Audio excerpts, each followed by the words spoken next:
The debate is, are entrepreneurs created or are they born? I think a little bit of both. Listen, man, the best MBA is open your own business. For me, there's never a sense of I made it. When people say, man, you made it, it's like, no, man, I'm just getting started. It's like we get a big settlement, we win a big case, whatever, X million dollars. It's like, okay, where's the next one? Never satisfied. But people think that's a miserable existence. You're never satisfied. It's no, I'm never satisfied because I know the love is in the process. Well, excellent. Today in the podcast studio, we have somebody who I actually met on Instagram that was referred by a mutual friend, Nabil Sumru, Dr. Nhan Nguyen. But the funny thing is he's not a practicing physician anymore. He realized, man, I can make a hell of a lot more money being an attorney. And so we've got Dr. Nhan Nguyen, MD, JD, the founder and attorney with West Loop Law. So, hey, welcome to the podcast studio. It's Thank you very much. Thanks for having me, man. Thanks for reaching out, too. Absolutely. Absolutely. Glad to be here. Give me a little bit of an update, man. I'm kind of winging it today. So tell me a little bit about what you do and why you got into that business. Yeah, perfect, man. So most people ask me, well, why'd you do the doctor-lawyer thing? What is that? How does that intermix and match? Growing up, you know, we came as refugees from the Vietnam War, right? And in that regard, when we came to America, my dad was like, listen, you're in the land of opportunity. Mm-hmm. The education pretty much is free. Just max out on your education because once it's in your head, no one can ever take it away. Mm-hmm. And he's coming from the perspective of war. Mm-hmm. He's seen family members get captured by the communists and put into concentration camps and things like that. So he's like, just get it up here and wherever you are in your life, you can make shit happen. So I pushed it to the extreme. Thought I wanted to become a doctor, did that route. But before opening my practice, I said, man, let me get some legal knowledge too, because at the time, we're talking late 90s, healthcare was changing a lot. Yep. And so went to law school here in Houston, got my master's in finance and never looked back. My parents were entrepreneurs, lived the American dream, came here with nothing, opened a printing business, ran it for 30 years, made, at their peak, 40, 50 employees. Oh, wow. Yeah, doing, $5-6 million in the 80s annual revenue. So I witnessed that as an entrepreneur. And so I said, man, it's just in my system. Yep. Like, the debate is, are entrepreneurs created or are they born? I think a little bit of both. But I'm going to say you're born with it, but you don't know you have it till you've been exposed to it, right? So got recruited to work at several law firms coming out of law school. I said, nope, I'm hanging my own shingle, man. You hung your own shingle with no experience? No experience. Okay. No money at the time. And I just bet on myself. Yeah. And these offers were like, you can imagine mid-late 20s, and with bonus, your earning capacity was 150, 180K. Yeah, yeah. And several offers, and I was like, now I'm going to bet on myself. Yeah. Which, in a sense, how life would have been different, but at the same time, life would not be what it is now had I took those deals. Yeah, right? Yeah, not a lot of people know this, but I actually started my first business after being in the recruiting industry for only 3 months. Yeah, right? Oh, that's crazy. And so, a lot of people think that you need to have, 10, 15 years of experience and be a subject matter expert, but I think we both know as entrepreneurs, you kind of learn on the job. You learn on the fly. You learn on the fly. So great point, man, because a lot of people that I've spoken with, and I'm sure you have, that want to be entrepreneurs, wait, I'm not ready. Wait, I don't know everything about it. They just constantly do the research, but never take the step to go, not understanding that. I tell guys that ask me, should I go to business school? I said, listen, man, the best MBA is open your own business because they're going to teach you theoretical concepts in business school, but running a business is an entirely different thing. So passed on these job offers, hung out my own shingle. 20 years later, here we are, 20-person law group here in the Galleria in Houston, Texas, do primarily personal injury, civil litigation. We also do healthcare, technology, blockchain, estate planning, things like that. So it's been a good run, man. And the good thing that I feel after 20 years, is that it's only getting started for me. Yeah. So we have just now, if you're saying we're starting a race, you're out the block and then you kind of raise up and then you hit your full stride. We're right here. It's funny. I can relate to that same extent because, we win awards. We're recognized as the largest privately held direct hire search firm in Houston. Yeah, super impressed. I took the tour, man. Congratulations. Oh, thank you. But a lot of people think, man, Jeremy, you've made it. But it's funny because I feel like I've made it against the competition of like the minor leagues, right? Yeah. And so like people look at me and say you've made it, and I'm like, dude, we've barely scratched the surface. Yeah. We barely got into the major leagues, right? Yeah. And I think that a lot of athletes can relate to that, to where it's like you might have been the very best middle schooler at baseball and then the best high schooler, and maybe you were pretty damn good in college. But when you get into the major leagues, right, this is a fresh start. It doesn't matter how talented you are. It's now you've got to play with the big boys, right? And I think that that's where we're at in our evolution as a business. Yeah, no, you're absolutely right, man. Every level is back to zero. Every level up is back to zero, right? And I think to take it one more step is like guys like you and me, entrepreneurs that we know. I don't know, but for me, there's never a sense of I made it. Because you always know there's the next phase. So I don't think I've ever had a point where like, nice cars, big houses, this, that, and the other, where I just sit back and say, I've made it. Because I don't think there's ever a finish line for what we do. We just do. We just keep going. Absolutely. So there's no... When people say, man, you made it, it's like, no, man, I'm just getting started. Because... Maybe it's out of fear in the sense of when you say I made it, then you relax. And you just take your foot off the gas a little bit. Which I don't know, I'm just wired different. I think as entrepreneurs, we're all wired different, right? And, with that being said, whenever you buy the house in the right neighborhood or you buy the right car and you're garnering a lot of the attention, people are like, oh, man, that's the goal. But what...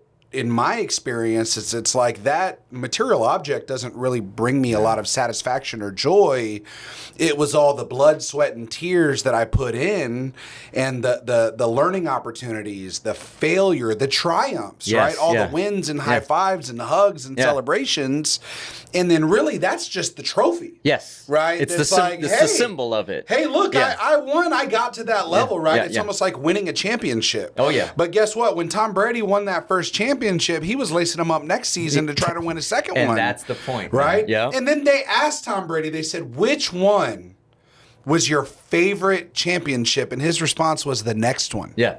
Yeah. The next one. Yeah. It's 100% true. It's a mental state, man. It's a mental perspective and framework where it's like we get a big settlement, we win a big case, whatever, X million dollars. It's like, okay, where's the next one? Yeah. Because it's in a sense of never satisfied. But people think that's a miserable existence. You're never satisfied. It's no, I'm never satisfied because I know the love is in the process. And so when you love the process and you love the challenge, and I always envision things like a Rubik's Cube where it like mental, like my mind imagery is I'm always working a Rubik's Cube. Now, I've never solved a Rubik's Cube. You know what I'm saying? Well, I shouldn't say that. Old school is we would get a screwdriver, pry apart, and then like plug it back in. But that's the old school. But like I always envision things as a Rubik's Cube, and life is like that. You're all constantly going. So to your point, it's the next one. It's a very weird perspective because I can see how some people like you're just in a you're just chasing after things, but you're not chasing because you're not going after a specific goal. You're just trying to optimize the best human you can be, your potential. And when you're trying to optimize potential, there's never an end because you always are leveling up your skill set, your knowledge set, your network. All these opportunities, and you keep leveling up. So you're never fulfilling your potential. Ultimately. Yeah, you're raising the bar. You're raising the bar, but you're never fulfilling your potential. And I think that is our purpose on earth. Is to fulfill what God's given you. It's to achieve. It's to achieve. Absolutely. It's to achieve with the gifts that God or the universe, whatever you believe in, has given you. And that's the ultimate goal. Yeah, absolutely. Yeah. Well, thank you for sharing that. And so Yeah. before we got on the mic, you shared that you're a family man. You've got 2 children. You're married. Remarried. Talk to me a little bit about marriage, failure, and then finding, love a second time around. Yeah, that's pretty complex. I might get in trouble for some of this, but we'll go into it. My first marriage, and that's not to say we ended up in a very, in a fight or anything like that. But this person I'd known and been with for a long time, since high school. Oh, excellent. Right. So, but what I figured is what you want in your teens and your 20s is not what you want in your 30s and your 40s, and what you want to go to in your 50s and 60s. And people evolve differently. Life is evolution, right? We all evolve in mindset, perspectives, what we want out of life and things. So my view on relationships generally is if you're not evolving in a tight path, then you start to veer off. And ultimately, if you're evolving so far, that gap is too far to bridge. And so, it just, got divorced right around the time my son was born. And it was tough. Oh, so that long ago, 15 years ago. 15, 16 years ago. Wow. Yeah.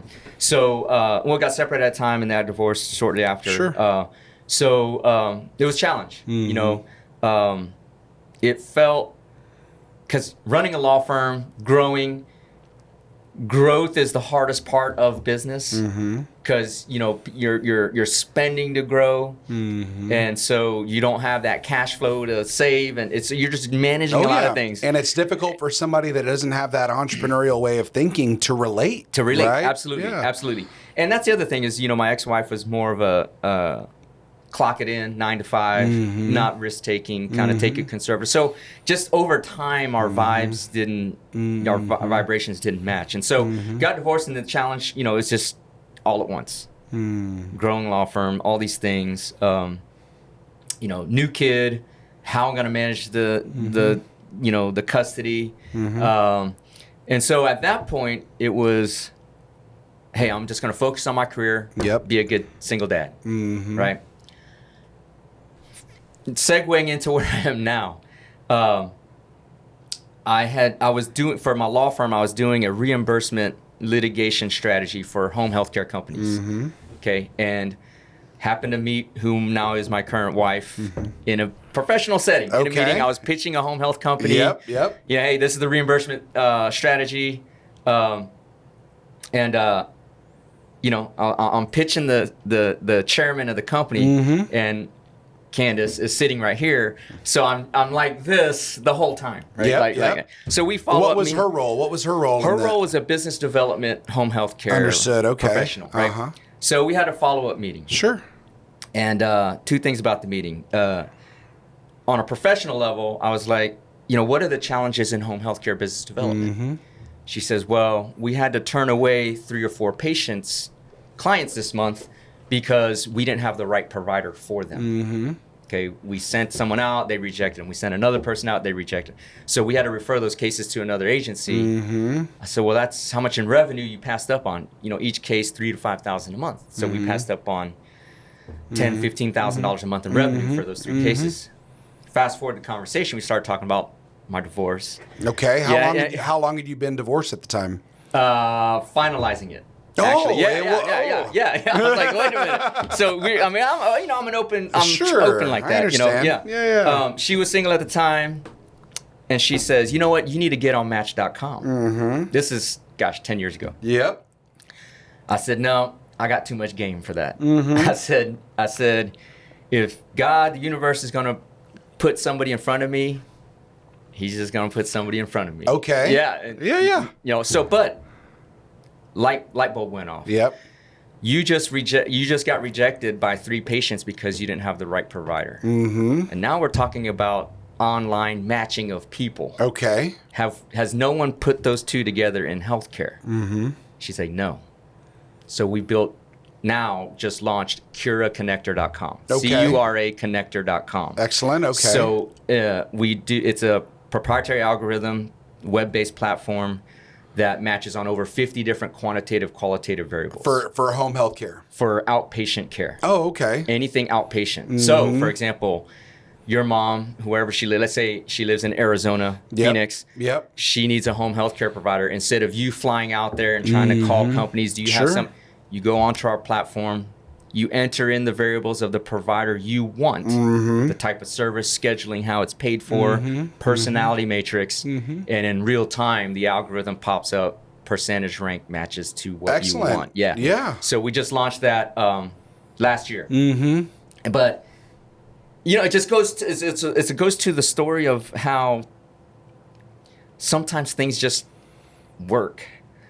Getting a divorce, thought I'd be single dad, work on career, family only. Meet Candace. Candace happens to also be in home health. Yeah, but having the confidence in yourself to say, hey, look, this is what I thought was going to happen. I thought I was going to get a divorce, hustle, grind, build my business, be single, YOLO, go have fun. But when you had something in front of you that was too good to pass up on, you had the discipline to go, hey, I'm going to really invest in this friendship, right? And so then how long were you guys friends before you took it to the next level? Interesting. So it was all about business at the start. It was all about business. We did, you know, we hired a developer, designer, build a web platform, all this stuff. So where it changed was, you know, that 1 hour coffee meeting turned into 3 hours. That lunch meeting turned into the whole evening. But we were talking about business. But everywhere we'd go, strangers, waitresses, whatever, wait staff would come up. How long have y'all been together? Now we're just business partners. And, you know, she wanted to keep it professional. I'm kind of like, you know, what's going on? And then, you know, ultimately, we did a pre-launch party at her parents' house and got to meet her folks. Lovely people.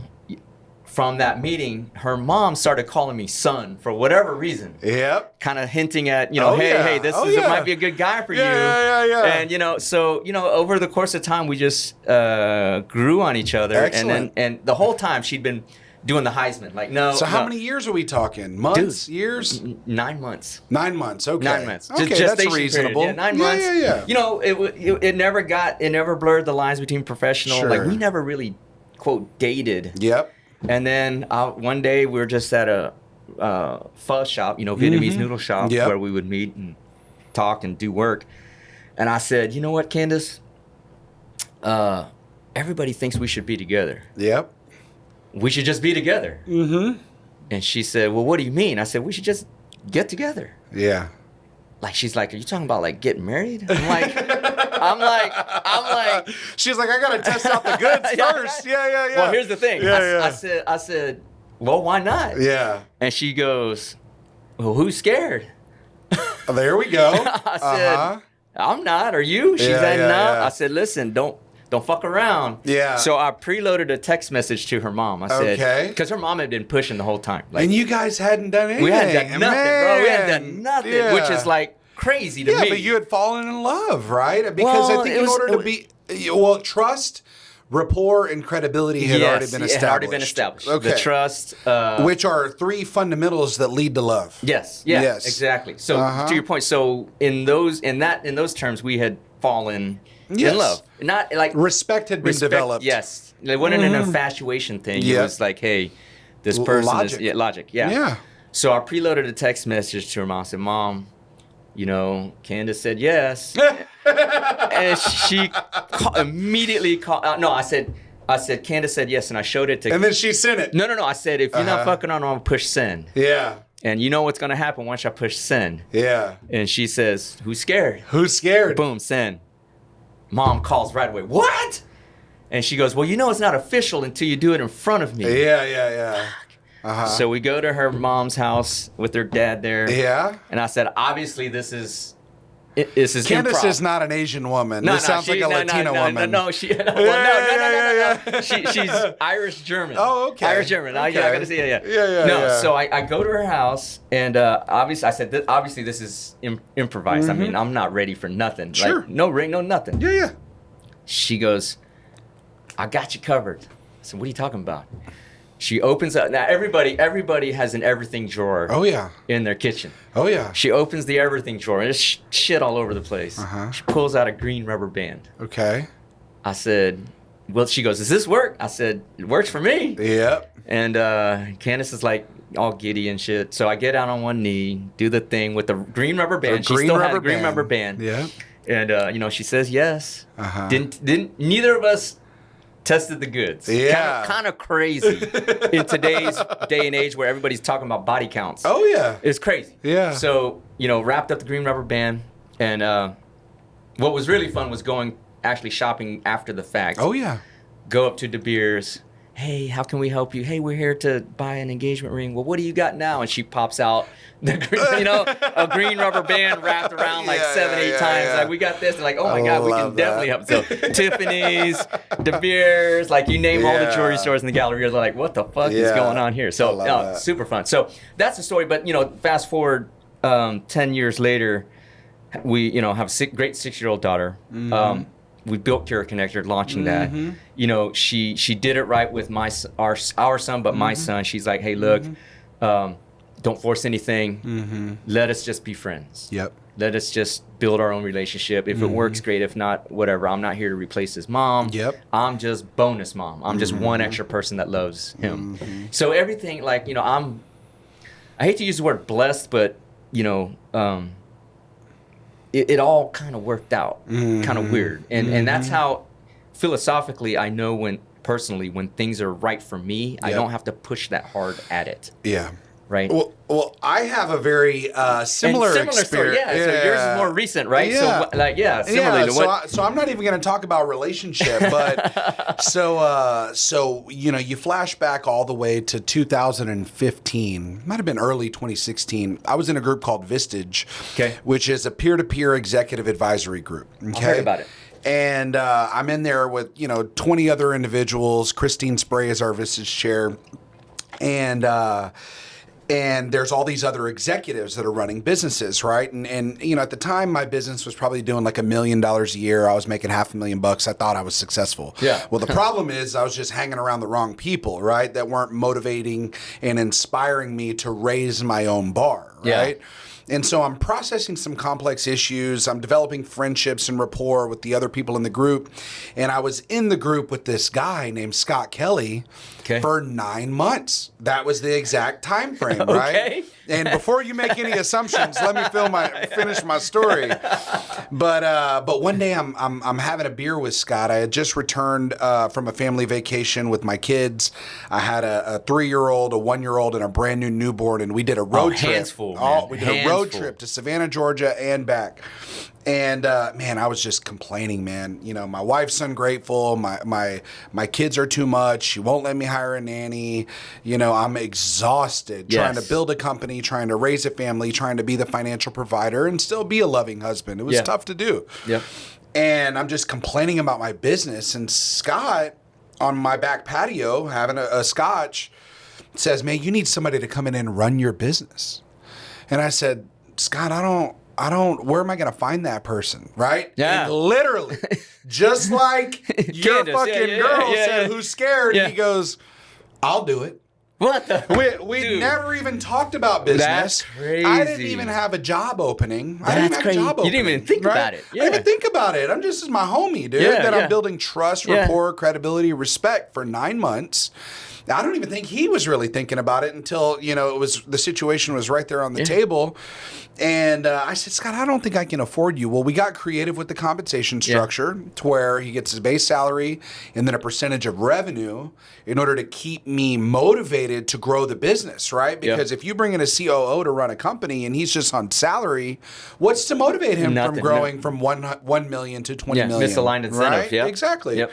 And so luckily, you fast forward nearly 8 years, Scott joined the company as VP. It was his dream to be a vice president before he was 30. Yeah. And he beat it by 1 month. There you go. And you know, quickly he was promoted to COO. Now he's the president of the company. But it was very similar in the regard that I wasn't even looking for it, and it was just right there in front of me. But I trusted the process. I took a leap of faith. I didn't overanalyze. Right. Yeah. I didn't care what his body count was. Right. And I put a ring on it. Yeah. Right.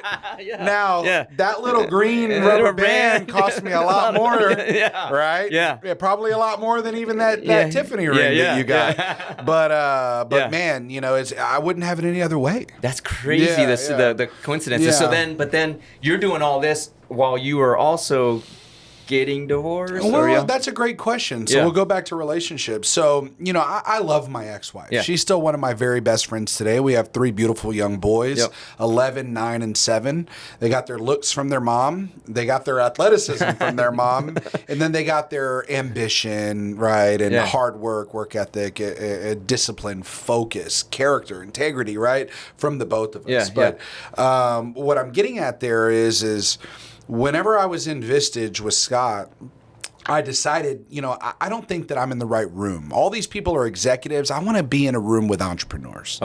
Owners. And so I actually left Vistage and I went in to the Entrepreneurs Organization. Okay. And in order to qualify for EO, you have to own the company and you have to do, I think, over $2 million a year in revenue. So it's mildly exclusive, right? Yep.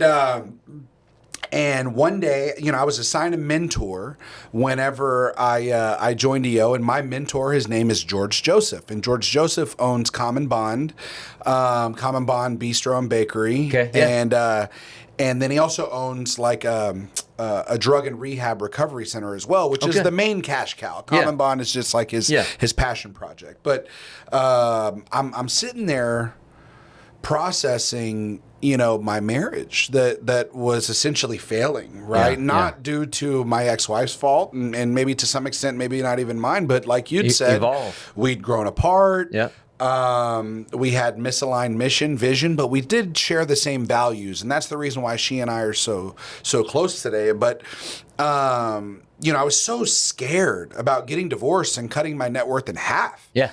And you know, George, he asked me, he goes, Jeremy, are you rich? And I said, well, George, like, I don't identify as rich. I don't think that I'm rich. And I'm probably like, you know, 34 at the time. And he goes, well, I know how much money you make. He goes, I would say that you're rich. And I said, okay, for my age, I think that I'm doing pretty good. And he goes, well, do you know what half a rich is? I said, what? He goes, still rich. And so I thought about it, and I was like, man, it's a hell of a lot easier to cut $4 million in half than $40 million in half, right? Oh, yeah. And so it's like, you know, why don't I have, you know, an honest, open, and vulnerable conversation in marriage counseling, which we had been going to for a few months. And we made the decision that we were going to separate, and then the separation ultimately led to the divorce. And I gave her everything, all the assets that we had accrued, right? But she gave me my company, right? And that was the game changer for me, because I was married to a petroleum engineer that was very risk averse, right? That had a scarcity mindset. And she was more concerned with how much money we could save, right? And how much time we could use. And I'm sitting here thinking of, you know, leveraging my time and how much money can I spend to invest in growth, right? Well, now I'm divorced. You know, at the time we were probably doing 2.5 million in revenue. Now we're doing 13 million in revenue. She's super grateful because the kids are getting brand new fucking shit, right? And they're going to my kids are going to wakeboarding camp this weekend. Wait, how rich are these little motherfuckers? They're in wakeboarding camp. I didn't even know wakeboarding camp existed, bro. Like for real. But the point that I'm making is she's remarried. She's got the guy that is the engineer, right? The very faith-based individual that is an amazing stepfather to my 3 young boys. And then I get to be the financial provider, the fun Disney dad, right? And so it works. But that was really the accelerator for my business, is actually getting divorced, man. Similar, man, because I think... So like going back to my parents, they came with nothing, working 3 or 4 jobs each. But then they set up their business. And what I took away was they sank or swam together because they were partners in the business. So that was my view of what marriage and business was like. If you're going to be an entrepreneur, you have to have somebody that understands that you're going to sink or swim together. 100%. Whether they're in the business or not, they have to have that viewpoint to understand you. And so with that, there was just a misalignment. So it's for those out there, entrepreneur, young, looking at relationships and how am I going to make this work, make sure if you're really in for it, all in, the partner has to understand that you're all in. And I don't necessarily think that that your spouse needs to be an entrepreneur as well. No. But maybe if her father was an entrepreneur, Right. and she saw the sacrifice, right, and the amount of effort and discipline and risk involved with actually achieving success, and how her mom potentially submitted to him in certain areas, I think that could be valuable as well. 1,000%. Because so then the other thing is, by example, is could we have made my first marriage work? Possibly, but it's not anger or hate or anything like that kills marriages. It's resentment leading to indifference. Totally agree. Right? When you hate somebody, you still care. Yep. When you're indifferent, you don't give a shit. Right? So from my perspective, we were at that resenting leading to indifference. In other words, I can't do what I want to do because you don't have the same risk tolerance as I do, And so my view, what ultimately made me decide to divorce is like, I can't use that as an example to my son as to what marriage is supposed to be like. Yep. Like, you can't fake love and call that what love is, because their kids live by example. They learn by example. Yeah. So if there's no genuine feeling there, they're gonna understand that. Yeah, and it's a lot easier to rip the Band-Aid off, exactly. right? Just and give a fair shot to create a sustainable future for your son. But the parallel with you is after the divorce, I hate this expression, but it felt like a lot of weight was let go, and then my business took off. Excellent. It's just peculiar that way. Fantastic. Yeah. And so let's talk about your business. So you do personal injury law, and so the way I interpret that is, medical malpractice, slip and fall, Car wrecks, crashes, trucking accidents. And so you take the case on a contingency basis, right? Correct. Somebody gets injured, they call you, and you say, I think I can get you $5 million, and if I do, give me a percentage of the settlement from the insurance company, right? That's correct. All right. That's correct. So give me your craziest PI story. I don't know if you're bound by like attorney-client privilege. Give me the craziest one, and then I want to hear about the biggest fee that you ever cashed. Oh, biggest fee. You want to do that one first? The biggest fee. I can't. So the biggest fee I can't talk about because that's under confidentiality. Interesting. Yeah. Okay. But it's crazy and it's an unfortunate story. But underage girl orders a rideshare company vehicle. Driver comes in, does not check age, does not check anything. Hey, I'm here to pick you up. Yes, hop on in. Drops her off to a motel, and then you can figure out what happens after that. To meet allegedly somebody that she met online. Through the litigation process, the risk leverage on either side of the table, we ultimately settled that case for a large sum. We had to overcome a lot of things because these rideshare companies have independent, they claim that they're independent contractors, but at the same time, they're handling them as if they were employees. Sure. Texas has a law that specifically puts drivers into an independent contractor category. So we had to overcome a lot of things in that litigation, but ultimately, we ended up with a pretty sizable settlement on behalf of the minor and actually her father or her mother. So, or her family, I should say. So, in that regard, it was a big one, but it was a very emotional one too. Because that's what I was going to say. Because you're in an industry where you capitalize on the demise of other people, maybe physically, misfortune, the misfortune of others, right? Yeah. And so How do you overcome that emotional toll that it takes on you? Because from a certain situation, it could be relevant to like a surgeon who loses someone on the table, right? Yeah. So absolutely, 100%. So my business changed. There's two answers to that. Let me back up. There's a reason I pursued the medical route before the legal route. Mm-hmm. Like most doctors, most doctors become doctors because a family member was a doctor or something happened in life where I want to be a doctor. That never happened to me. I pursued that route. Short story, I finished college in 3 years. High in the class, high scores, all that. I was going to take a year off school. Mm-hmm. Didn't even think about medical school. Mm-hmm. I was like, one of my best friends at the time, I was like, yeah, I'm going to take a year off, whatever. It's like, you should think about medical school. I said, why? Because you're good at science, physics, blah, blah, blah. I said, all right, I'll give it a shot. What do I need to do? You got to take the MCAT. Well, when's the MCAT? In about 2 weeks. Mm-hmm. Back then, they had the Barnes & Nobles. I don't know if they're still around, Yeah. So I'm like, let me give it a shot. So I go to Barnes & Nobles, buy 2 exam study books, plow through them in 2 weeks, go take the test. Mm-hmm. Lo and behold, I did pretty well on the test. Excellent, yeah. So I'm like, what the hell? Let me just try it. And I started applying, doing all this stuff, and, got interviews and all this stuff. So I ended up in medical school, I don't want to say on a lark, mm-hmm. but it was never like I had to be a doctor. Mm-hmm. But in my heart, it was about helping people.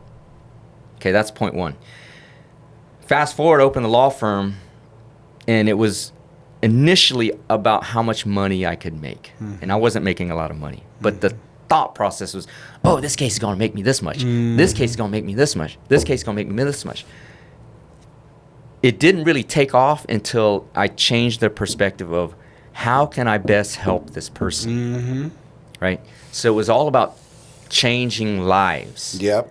Right? And that's our mission statement at the law firm now. It's changing people's lives. Excellent. Yeah. Right? Mm-hmm. So it's personal to the client, and I bear the burden of that personal responsibility because now I'm responsible for that client who also has their family. And through that responsibility, mm-hmm. now I become responsible for the families of my employees mm-hmm. and my staff. Mm-hmm. So when I took on the burden of the responsibility for others and changing people's lives, that's when it all took off. Mm-hmm. Part of that is in my medical training, we had to do, I've delivered 17 babies. I've literally had my hand inside a guy's heart in the emergency room. Like we opened his chest cavity and I'm squeezing his heart trying to keep him alive while the other doctors. Mm-hmm. So in those high traumatic, what you would think emotional moments, mm-hmm. you really have to compartmentalize exactly what you're doing mm-hmm. and what the focus is mm-hmm. at that time, being present at that time. Mm-hmm. Because once you start thinking about, oh, this could be me, or this could have been my mom, or this, then you start losing control of that mental discipline where that's where mistakes happening. So in cases where there's very traumatic, injured people, or even death, mm-hmm. You're thinking about your clients. I'm thinking about my clients and what do I clinically have to do to change their lives, to get them back to normal. It's so cool because Suits is one of my favorite shows, right? Yeah, my son's into that right now. We know that Mike Ross is big in the PI aspect, specifically pro bono. Which I'm sure you have to give some of that. Give some of the back, But a massive part of like the growth of his own like maturation is like discerning, do I settle this case where maybe I can get a quick 100K, or do I put in a tremendous amount of time and resources in order to go for that life-changing number for my clients, right? Because it's a difficult tightrope to walk on your fiduciary responsibility for doing, what is right. And advising the client, hey, this is an option, but I think that this is not right, and that we need to do this, right? And it's going to cost you hundreds of thousands of dollars of resources. We just had that situation and it didn't turn out well, right? So we just went on trial on a case that we lost. The case surrounded the following facts. Cement Trucking Company had a truck, dumpster truck, went to the yard, left the yard, went to the work site, delivering cement all day, concrete all day. Job finishes at 3, So it's about a 40-mile trip, Sealy to Tomball. Yard is in Tomball, job is in Sealy. Immediately at 3 or 4 o'clock, truck starts to break down. Starts blah, blah, blah, blah, blah, blah. Guy can't get it past 20 miles an hour. Calls the owner, what do you want me to do? Just keep trying. Just keep trying to get home. Blah, blah, blah. It would break down, break down, break down, break down. 6 hours later, it's 9 p.m., 9:30 p.m., dark stretch of highway in Hockley. Sure. Truck totally breaks down in the lane. So not even on the shoulder, in the lane. Sure. Our client, straight into the back, dies. Offers on the table. Maximum insurance of the policy limit was $500,000. Okay. Terrible situation. $500,000. But we have 5 clients, the wife and 4 adult children. So on a $500,000 policy, after fees and expenses and all that, they're getting like 50 grand each. So how do I tell the client, hey, we should take this deal? And I'm talking about $200,000 in fees for my firm. Sure. Right? Because we do it on contingency, right? Yeah. 40%. Yeah. 30-40%. How do I say, hey, look, your husband, dad died, and you're gonna get 50 grand? Yeah. And there was the contention was, were the hazard lights on, was the truck visible, et cetera, et cetera. So in good conscience, I'm like, I say it's up to you to take the deal or not, but I don't, it's a coin flip case, but if we get it, you can get more for your loss. Okay? They're like, okay, we don't feel it's right either. We'll go the distance. If we get 0, we're okay because we went the distance, and get closure, right? Because my vibe, knowing the clients as I knew them, they would not be able to sleep at night knowing that they compromised and took 50 grand for their dad's life. And you see what I'm saying? I know you're finishing the story, but in order to get your back in that regard, right? You are honoring your personal core values and your commitment to your clients, which is changing lives. Changing lives. The 50,000 wasn't going to do it. Wasn't going to do anything. Yeah. Yeah. So where do you think we dropped the ball during the whole litigation process? Oh, so we didn't. So we went to trial on it. Yeah. We went to trial, and we asked for $10 million. Reasonable for 5 plaintiffs. So basically $2 million each. In Texas, the rule is the negligence rule, and I don't want to get technical, but the question on the jury questionnaire is: did the negligence proximately cause the occurrence? Okay, did it cause? And so we're in a 2-week trial. Our 2 experts say, where did things go wrong? Well, at 3 p.m. when the truck broke down, he should have pulled off the road, got a towed back to the yard. Yes. Their expert, we got him to say, yep, when the tow truck broke down around 3, 4, 5 o'clock and kept repeatedly break down, should have pulled over, towed it to the yard. The jury, and so our definition of the occurrence was 3 p.m. till the crash, to the death. The defense view of the occurrence was the 5-second crash. Like say, unfortunately, the jury viewed the occurrence as the 5-second crash. Interesting. Basically said your guy just wasn't paying attention. That's like saying you're blaming a pilot for crashing the plane whenever the engines were failing for 6 hours. Yes, that's exactly what it is. Yeah. So we did. I mean, so I was. Yeah. I mean, I accept the jury verdict because it's the verdict. Sure. But in my mind, I'm like, because we did focus groups, we had appellate attorneys look at our case. I mean, dude, this is a layup. Yeah. Because if you define the occurrence as the 6-hour period, then So anyway, so long story short is that, unfortunately, we weren't able to. But the clients are okay with it in the sense that they pursued it to the fullest and got closure. So anyway, and so that's a situation really that. So well, I want to change the subject. Thank you for sharing that story. For sure. That brings up a ton of emotions. My dad left whenever I was a little kid. But we kind of like reconnected in my adulthood. Yeah. But he passed away in a car accident driving from his home to a hospital in Waco. And Man, I'm sorry to hear that. yeah, it was tough. And you know, I cried for about 5 minutes. Again, he was a guy who abandoned me whenever I was 11 years old. I understand that. But you know, cleaning up the mess after his death of, you know, debt and so many different It's things. estate, probate, all that. Definitely. Yeah. And trust me, there wasn't no estate, bro. Okay. All right. But anyways, that brought up some negative emotions. Oh man, here. sorry to hear that. But Didn't what mean to I'll do say, that. It's all good. Yeah. But you know, earlier you talked about.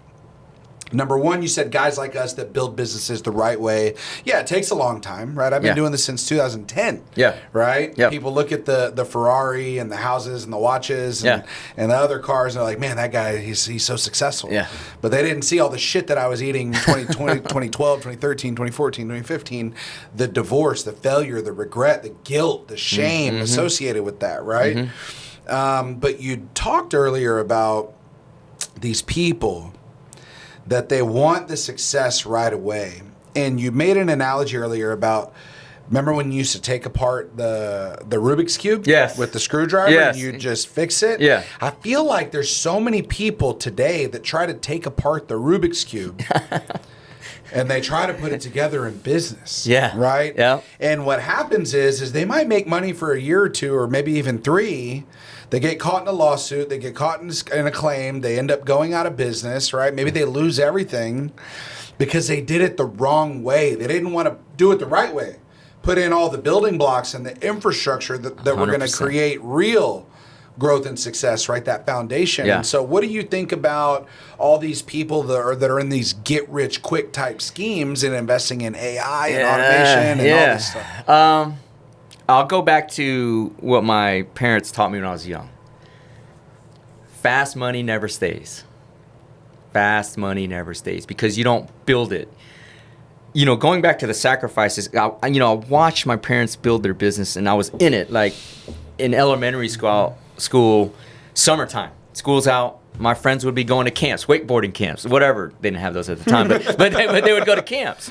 And they had them. We just weren't rich enough. We weren't rich enough to know. Equestrian camps, things like that. What the hell? I would be going down to the shop and work. Yeah. Like I would sweep the floor. I'd do whatever, but I'd sweep the floors, do whatever, and slowly, work with I'm the youngest of 4 boys and my brothers. But we would have sleeping bags on the shop floor, sleeping in concrete all summer long. Couldn't afford toothbrushes, so we'd put toothpaste on our fingers to brush our teeth, and we'd immediately go to work. Because we all knew that was it, like survival mode. The get-rich-quick scheme, it can work. People make money.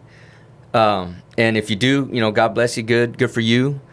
But you never build anything. You don't build, not the business, you don't build the internal qualities that you can translate into any type of confidence.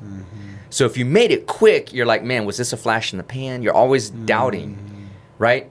You and I, because we have the core principles of we know what it takes, the work, the discipline, the sweat, we give it all, whatever. That gives us the confidence now internally to, hey, if this doesn't work, I know I can do it here. If this doesn't work, I know I can do it here. If this doesn't work, I know I can do it here. Because you've done it, you've built it. So things that come quick, it's like I see it all the time. It comes quick, guy pulls up in whatever, Lambo, man, that's crazy. How'd you get that? Well, I did this, I made it, blah, blah, blah. And then next thing you know, flash in the pan. Yep. I'm not saying that to make light of those situations, but things that are built to last will last. But it starts with it's twofold. And that's why I love business. And I love athletics because athletics is comparable to business. It's my son. He's trying to get a college spot playing basketball. He's much taller than me, much more handsome too. Don't let him hear that. But it's not about the college spot. It's about him having put in work since he was in 2nd grade and seeing it through. And the qualities you build with the discipline, hard work, repetition, doing boring ass shit. This is how people see the flash, but they don't see the just it's 90% boring shit. Oh yeah. Like, 99% reading documents. Yep. Oh man, okay, well, Yep. signing off here, checking emails, talking to the judge. That's boring shit.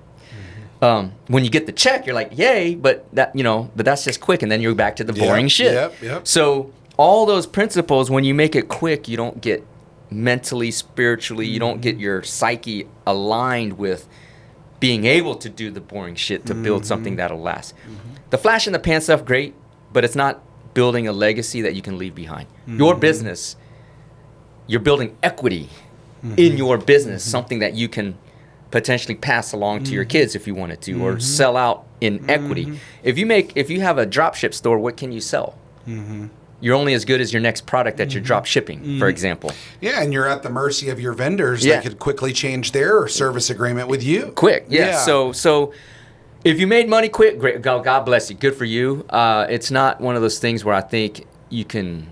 It's long standing. Yeah, I see it so much, right? I see it in the car clubs. I see it in, the competition in the single guy community, and I think that flash can almost be misinterpreted by single women. I think that sometimes they're a little bit naive, and maybe they don't even want to understand how the goods were acquired. Yeah. But that doesn't garner my respect, Yeah. right? No, my no. admiration, No. right? Yeah.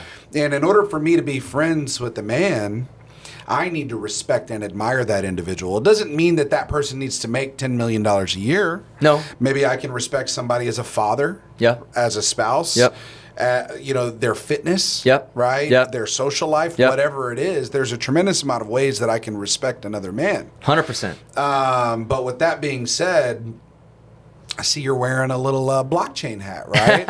Yeah. And so that leads me to believe that you may be a proponent of cryptocurrency, right? Yeah. And I see so many people cheat the system, right, in crypto and other adjacent type of products. 100%. But I've also seen those people lose everything Fast, overnight. quick. Right? Yes. And so give me some insight into some crazy crypto and then maybe why you're a fan of it.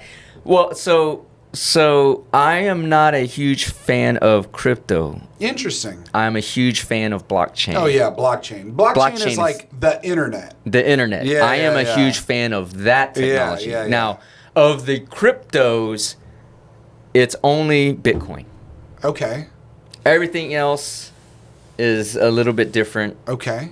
99% of it is vapor, meme, what's popular, popularity contest has Dogecoin has nothing underlying of any substance. Ethereum is close to Bitcoin, but as a crypto coin, Bitcoin is only it. It's like gold and silver. Gold and silver, if yeah. Bitcoin was gold, Ethereum was silver. Ethereum, Ethereum you can build on, right? Yeah. So out there's utility in blockchain. Yeah. There's utility in Ethereum as a platform you can build blockchain on. Okay. And so segue to my cap. Last year we launched Legacy X token, and it's a utility token. It's not a coin. There's a huge difference. A token is associated with an application. Okay. Being in the legal industry, I kept seeing this all the time. It's like the case example. My dad, whose birthday coming up, be 89, 90 years old. I'm a freaking lawyer. If something, God forbid, happens to him, I don't know what's in his estate. And I'm a lawyer. Man. Right? I got my shit in order. I'm not even a lawyer. Yeah, well, you have your stuff in order, but when you're gone, who knows about it? Well, my brother and my ex-wife, and they know who to call. They know who to call, right. But they don't know what's in it. Correct. They don't know what's in the estate. So in order to, and then if you had to probate, there's litigation, all that. So what we were building is a platform to catalog estates on the blockchain. Okay, if that makes sense. Yes. To reduce friction in probate litigation. So we're building a platform where if you have a deed to your Ferrari or your title to your Ferrari in a digital way, you can put that on your blockchain, on your blockchain. That my wealth advisor doesn't have access to. Nobody. It's only you. It's a crypto key. It's your crypto key in your digital wallet. Okay, so how the token is involved is that there's a service fee to use our platform called the Legacy X Vault that can only be paid through our token. So it's like going to the arcade and you see Miss Pac-Man. You want to play Miss Pac-Man? Well, you got to get your dollar, convert it to the game room token, and then put the token in the machine. So we're cataloging the $13 trillion in assets that baby boomers own, identifying ownership, custody, who owns what, onto the blockchain. Why the blockchain? Because once it's there, it's immutable. The blockchain is decentralized. No one can change it but you, because you have your wallet key. So if it's on there, then it represents what it represents. And so in my passing, for example, my estate lawyer or my wife, who has my crypto password, can open up my Legacy X Vault, see whatever I've put in there on the blockchain as my estate, and that represents my estate. And I can add and remove assets, put in liabilities, whatever it is, and it'll catalog all that. Interesting about that is, I didn't know this, but the World Bank is trying to catalog the global assets. So we're doing this from an estate standpoint. They're doing it from a global asset tracking. So Legacy X token, LEGX, on the Ethereum network. But in that regard, crypto, there's value in crypto, but you got to know what you're looking at. 99.9% of it is garbage. Bitcoin is the only one that has, as a coin, and I don't even view it as a coin. I view it, Michael Strayer, who's the CEO of MicroStrategy, gives a great talk about what Bitcoin actually is. And it is a storage value asset. No different than, people say gold, no different than diamond, no different than real estate, no different than anything else. Asset value is only what a willing buyer and seller is going to pay, transact at as it, right? If you have something that's decentralized, transportable, no one controls it. Like, you can control it legislatively by laws, but if the laws in this jurisdiction are unfriendly to Bitcoin, you can go to a jurisdiction that is friendly and still have access to your Bitcoin, right? So when you look at it as a storage value asset, like real estate, not a coin that we're going to transact, then you'll realize that it's basically Manhattan real estate back in 1800. One of the challenges that I have with crypto, though, is like, if you look at real estate, you can leverage your capital, right? Put $200,000 down, get $1 million in principal, and get somebody else to pay off that principal over the course of time. And so you've got the force multiplier of 5x on day one that somebody else is going to pay off while it's appreciating. Okay. So just like Casey said before we got on the podcast, he looks at his $500,000 or $1 million or however much he has in Bitcoin. Well, it's just a bank account number, right? You can't leverage it. Nobody else can pay down that principal, in order to increase the equity that you have in that delta. Okay. Right? I would challenge. Let's talk about that. Yeah. So I'll send you the link. I don't know why Michael Strayer's been the MicroStrategy on a corporate level. This is what he does. Buys Bitcoin. Yep. He I don't know how much the company owns. He leverages that Bitcoin as an asset to get low yield debt. Okay. Then he uses that low yield debt and buys more Bitcoin. Interesting. Okay. And he's adding more. So if you view Bitcoin as an asset, now you're adding more assets. So what are they giving him? What type of leverage are they getting him on that? 2 to 1, 3 to 1? Do we know? So he goes out. No, he's not able to over leverage. Okay. Okay. So think of it as a HELOC on your house. Your equity, the equity in your house is $1 million. You can go to any bank and borrow up to whatever 80% of that, right? So he buys $1 billion in Bitcoin. He can go to credit facilities who will loan against that Bitcoin. And he's not having to pay the income tax, right? On the billion, because it's an asset that sits on his balance sheet. Exactly. Interesting. Exactly. That's where it is. Now, I don't know if we can do that on a personal level, but hey, there might be a business opportunity where I open a, quote, bank. It's a lending institution. Lever me your crypto. If I believe in it enough, you don't pay off the loan, I get your wallet, boom, and I own your Bitcoin. Understood. right? Okay. That might be a business. Actually, Let me tell you what Legacy X token does. Let me tell you what it does. So, Yeah. so I think there's value there if you dig deep enough and don't look at it as transactionary coin. Yeah, you're right. Because there's only, mathematically, there's only 21 million Bitcoin ever. Okay. Ever.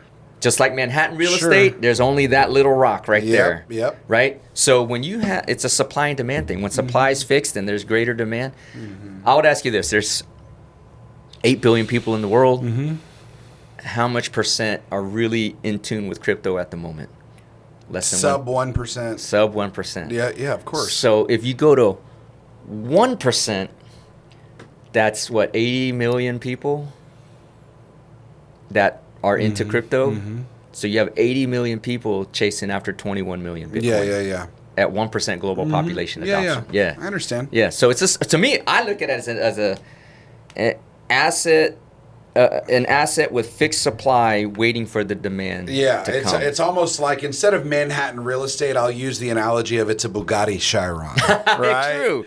Limited supply, and there's only people getting richer that want that status symbol of acquiring that Bugatti Chiron. Absolutely. Where it retails at 2.2, but they're trading at 5.1 right now. Yeah, that's what it is. Because there's only a finite amount. Every business, supply and demand. What's the supply? What's the demand? You look at it like that. Excellent. Yeah. Well, good. So let's talk about. We talked about earlier about failure and regret. We talked about maybe the largest success fee that you've gotten to date in your business, and unfortunately the numbers. There's several commas in that. Yeah, there's several commas in that one. Yeah. Okay. Excellent. Several. Huh? We're talking 2 commas. Can't disclose. But let's talk about the biggest expense. What costs you the most? What failure or mistake? Let's talk about that. Okay, so the most I've ever lost, I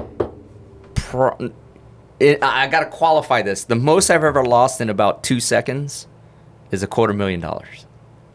Oh, that's not bad. That's not bad. Let's hear it. But in 2 seconds. Tell me. It was back. I mean, surely you've bought $1 million worth of Bitcoin and then overnight. This was back when I was I was a newbie at everything. There you go. So and that's why it was a big deal. Because if you lost $250 today, it's not a big deal. But back then, let's talk about it. No. It was a Forex trade. Interesting. It was a Forex trade. I knew nothing about Forex. What the fuck were you thinking? Bro. But I was like, fuck, let's go. What were you buying? Fast money. What were you buying? Fast money. That trade was yen dollar. Okay. Yen dollar. Yeah. Felt like there was going to be an intervention by the Central Bank of Japan. Okay. I was on the right side of the trade. I thought yen was Chinese. No, yen. Yuan is Chinese. Oh, okay. Yen is the Japanese. Yeah, Japanese yen. I should qualify. Japanese yen. Okay. And so the Central Bank of Japan has a tendency to intervene in the markets when things are going poorly. Yeah. And so I was on the right side of the trade, made a shitload of money, but as fast as that candle went up, I didn't push sell. Oh. And went down and 250 in the other way. Okay. So I was like, boom. In the other way. In the other way. Ooh. I'm like, what the fuck just happened? So it's basically like you put in 250, it went up to 400, and then you lost it all.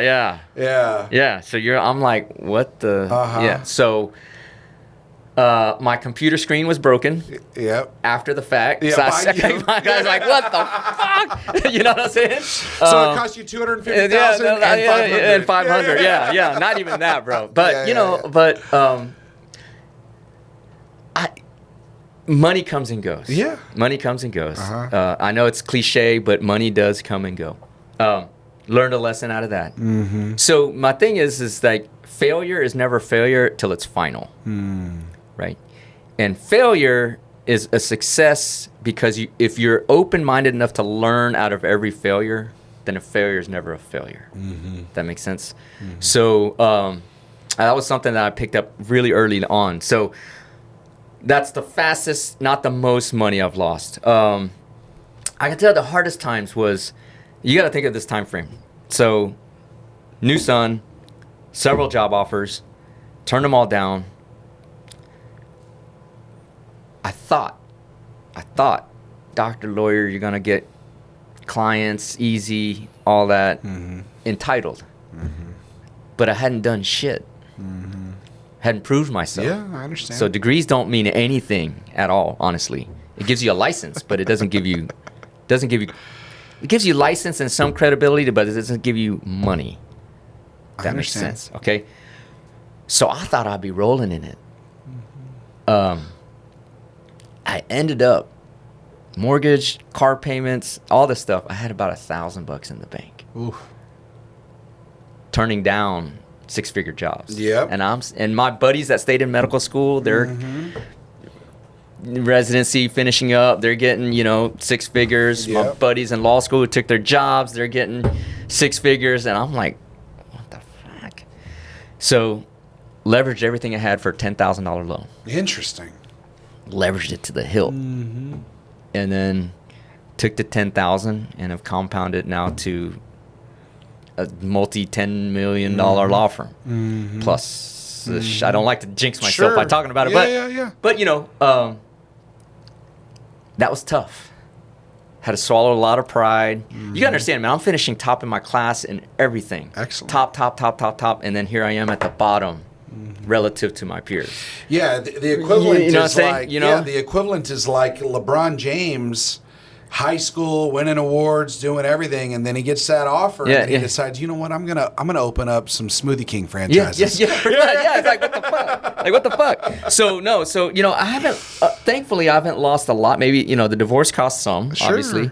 Yeah. But I don't call that a loss again because through that I had success. Right. Yeah, At it the was time, a it new felt like a beginning. loss. Yeah, it was a new beginning. Yeah.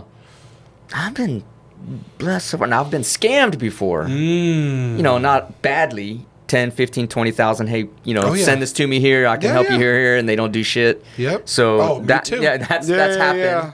And then I punch myself because I'm like, don't fall for that again, man. Yep. And then inevitably it happens because you let your guard down. Yeah. But I haven't lost a lot. But see, whenever we get scammed like that, right? The first one, $500. Yeah. Somebody saying, "Hey, Amazon gift cards," Yeah, a text message from the CEO, and then a $10,000 wire, and then this. But then that forces you to put in the controls and the mechanisms to make sure you don't get scammed on the 50 grand, the 100 grand, right? Yeah, exactly. So it is funny that we do kind of learn from that failure, and I think that that's really what breeds success is just a compilation of learning experiences through failure. Yes. That increase our intellectual capital and enterprise value as human beings that make us more valuable to the world. 100%. Right? And I'll tell you that it was a hell of a lot harder to get from 0 to $1 million in net worth because there's a lot of fucking, hey, that didn't work. That didn't work. Oh, hey, I lost. I call it tuition. I call it tuition. Yeah. Real world tuition. And then I'll tell you that 1 million to 10 million was a hell of a lot of fun. Yeah, Right? yeah. And I'm excited about 10 million to 100 million because guess what? Now we actually have the resources to buy, the the technology and the officers and the employees, the accelerators. teams and all that stuff. Yeah, absolutely. It's so 100%. funny that it's 0 to 1 million was the hardest. It's hard. But the problem is everybody wants to fucking be a millionaire.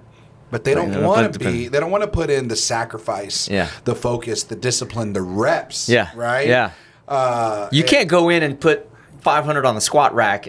Your first day at the membership. Everybody wants to. Everybody wants to. Yeah. So, no, but I will tell you this: the most. I'll tell you this: financially, all the losses I took was when I was looking for a shortcut. Ooh. All the scams that happened to me was when I was looking for a shortcut. I had a goal in mind. Yep. And then somebody just happened to come in and it's like, oh, you want to go there? I can get you there quicker. Yep. Just pay me this, do that. Okay, well, it kind of checks out. Oh, yeah. Here's some money. Get me there quicker. And whether it was $500 or $5,000 or, I shouldn't say, I don't even think I lost more. I've ever been scammed out of more than 10, 15 grand. Yeah. But I'm saying, it was always when I was looking for the shortcut. Yep. And that's when I let my guard down. Oh, you going to get me there quick? Okay. And then, boom. Excellent. So Man. the failures and all that. So, but I go back, going back to the earlier in the podcast, it's about principles, how you want to associate yourself with people with sound principle, whether they're a millionaire, billionaire, whatever, good father, good family man, whatever. The principles is what, drives me. I mentioned earlier, I'll be turning 50. I don't know when this airs, but I'll be 50 this weekend. You know, I've already kissed enough frogs making this first amount of money. Yep. Like, I only want to associate with high quality, high value, high driven individuals. You know, it's funny. I had a conversation with my family, my wife and son. I said, look, our daughter turns 18 when I turn 62. So these next 12 years, it's going to be all gas. No brakes. Because at 62, I want to be on a yacht watching F1 going there out. We go, baby. Flying by in Monaco. Yeah. You know, it's like, you know. Yeah. But I said, look, you can help me out in 3 ways. Number one, you can just support me. Number two is you can help me by making my life easier. So if you're not making my life easier, you're not helping me. And number three is that if you're not doing number 1 or 2, you just got to get out of the way. Get out of the way. Yeah. But part of that is helping them understand where I'm coming from, identifying with individuals such as yourself, high quality, high ambition, high drive. But then I apply that also to all the projects that I'm working on. Unless these projects have high value to whoever the end user is, changing people's lives, then I'm not getting involved. So even within personal injury, there are campaigns that we run, call them mini projects. So right now there's an upcoming one that we're putting a lot of investment in, is around raising cancer awareness around environmental chemicals. And it's changing the lives of people that have been affected by cancer that we know factually was caused by chemicals released into water supply. Interesting. It's around the forever chemical called PFAS. I don't know if you're familiar, but okay. So just real quick, PFAS is a industrial chemical, man-made, that is used as a water or oil repellent. So sunblock repels oil or water, has PFAS in it. Our raincoats, our clothing, our drinking water, we shower in it. Rain-X, hairspray, makeup, like basically everything. Consumer product has PFAS in it. Well, PFAS has been leached into riverways. Okay. And riverways go down. High concentration is where it becomes a problem. Well, even in low concentration now. The EPA has slowly lowered the bar. So PFAS goes into the river goes into the water basin, municipalities tap into the water basin for water supply, and we're drinking. If you had a hazard a guess of how many people have PFAS in their body, what would you say percentage-wise? Well, I mean, we all drink water. So I'm going to give, in America or globally? In America. I'm going to say 50%. 99%. Wow. You probably have it right. You probably have it. I have it. Oh, no, I 100% Yeah. Oh, no. I'm out of the hose drinking motherfucker, That's dude. how I grew up, bro. That's how I grew up. Like, we're playing football. Where's the water hose? Yeah. You know, you squeeze it to shoot faster.